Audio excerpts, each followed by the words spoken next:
Okay, guys, I'm going to tell you some things that you should not say at a funeral. There's quite a few of them. He looks better now. No one looks great, beautiful, or wonderful when they're dead. So don't tell the dead person's loved one how fabulous, at peace, well-rested, or young they look. It's almost like saying the person looks much better dead than they did alive, especially if they suffered a long time with an illness. We all know how the dead person really looks. They look dead, so don't try to pretend otherwise. You look terrible. Okay, you just told me how great the dead guy in the coffin looks, and now you're telling me I look terrible. Thanks a lot. How do you expect me to look? I've just lost someone who was very important to me, whom I love very much. So you don't need to tell me how awful I look. My hair's a mess. My makeup is running. I've been crying for days, so I don't know how to look good. That's really the last thing on my mind right now. I could care less about my appearance. Keep your opinions for yourself. How are you fixed financially? Are you going to be able to make it by yourself? Do you think you'll ever be able to stay in the house?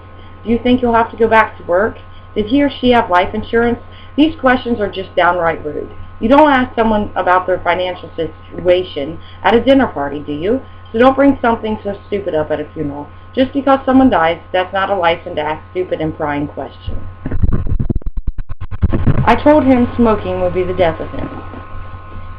Monday morning quarterbacking isn't going to bring the dead back, is it? Of course you told the deceased that smoking, drinking, eating unhealthily would kill him. Most likely anyone who cared about him did, but obviously he didn't listen, because look where he is. This is just too apparent to have to be reminded not to say it, but unfortunately this statement needs to be made. Are you taking any medications? Why all of a sudden do people who attend funerals become pill pushers? Are they working with the pharmaceutical companies to try and gain them even more business? If the grieving person needs medication, he or she will obtain it probably through someone closer to them than you, who will suggest the need for medication at a much more appropriate time than at a funeral for the person whom they are grieving. This is another matter that's a bit too personal to bring up casually at a funeral. It was his time or his number is up. To everything there is a season, and a time, and a purpose under heaven.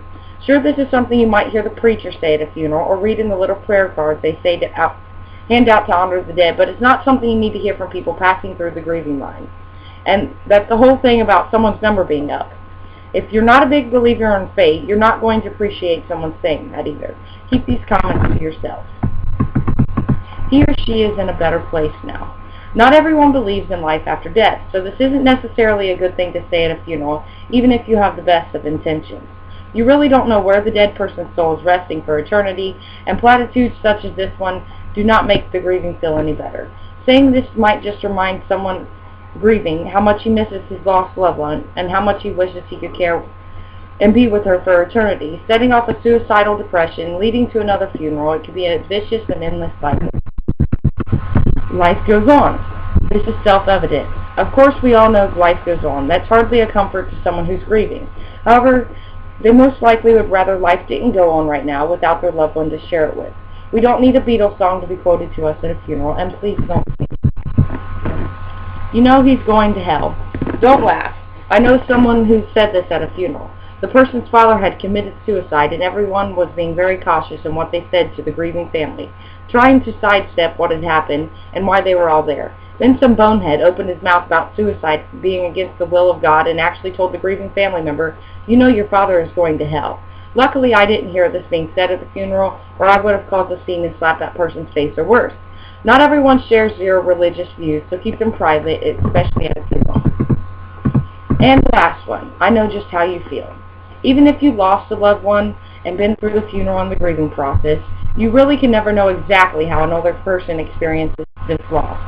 This is another platitude, reminiscent of Bill Clinton's famous expression, "I feel your pain." That really doesn't make anyone, except the person saying it, feel any better. Empathy does not equal sympathy, and what the grieving person needs right now is your sympathy. But there are a couple things you can say at a funeral, like "I'm sorry for your loss, and is there anything I can do to help?" Those are constructive comments and questions that really do make the grieving person feel a little bit better. So I hope this helps you guys next time you have to go to a funeral. which is the worst case scenario, of course, but hopefully that helps you understand funerals a little bit better, I guess, and what the grieving people actually want to hear. So I hope you enjoyed this video.